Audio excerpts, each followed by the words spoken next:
ಗ್ರಾಮ ಪಂಚಾಯಿತಿಗಳಿಗೆ ಪವನ್ ಕಲ್ಯಾಣ್ ಅವರಿಂದ 4 ಕೋಟಿ ರೂಪಾಯಿ ಸಹಾಯ.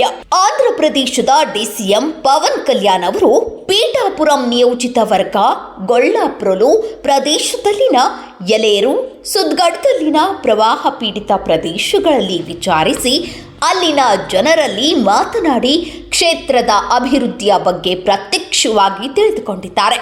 ಪ್ರವಾಹದಿಂದ ಜನರನ್ನ ರಕ್ಷಿಸಲು ತೆಗೆದುಕೊಳ್ಳಬಹುದಾದ ಎಲ್ಲ ಜಾಗರೂಕತೆಗಳ ಮೇಲೆ ಕಾಕಿನಾಡ ಜಿಲ್ಲೆಯ ಅಧಿಕಾರಿಗಳೊಡನೆ ಚರ್ಚಿಸಿ ಸೂಚನೆಗಳನ್ನು ನೀಡಲಾಗಿದೆ. 400 ಗ್ರಾಮ ಪಂಚಾಯಿತಿಗಳಿಗೆ ಪವನ್ ಕಲ್ಯಾಣ್ ಅವರಿಂದ 4 ಕೋಟಿ ರೂಪಾಯಿ సహాయ ಮಾಡಿದ್ದಾರೆ. పరిస్థితులు ఎదుర్కోవడానికి చాలా మంది ఏమంటారు డైరెక్ట్ పంచాయతీల మీద ఏదైనా చేయమంటే నాకు ఒకటే అనిపించింది. నాకు పంచాయతీరాజ్ శాఖ మంత్రిగా కూడా నాకు ఎక్కువ బాధ్యత ఉంది. నాకు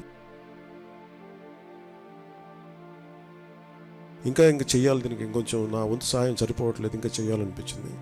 సో దాదాపు 400 పంచాయతీలు అనుకుంటే నేను ఒక్కొక్క పంచాయతీకి వ్యక్తిగతంగా నా తరపు నుంచి 1 లక్ష రూపాయలు డైరెక్ట్గా పంచాయతీలకు వెళ్ళాలి. మన 10,000 రూపాయలు 25,000 రూపాయలు అలాగా డైరెక్ట్ పంచాయతీ నిధుల్లో పడ్డాయో అలాగే ఈ 1 లక్ష రూపాయలు కూడా ఇది ఎంత సహాయం అవుతుందో తెలియదు, కానీ కనీసం ఆ పారిశుద్ధ్య పనుల కన్నా పనిచేస్తే ప్రభుత్వం మీద కొంచెం భారం తగ్గుద్ది.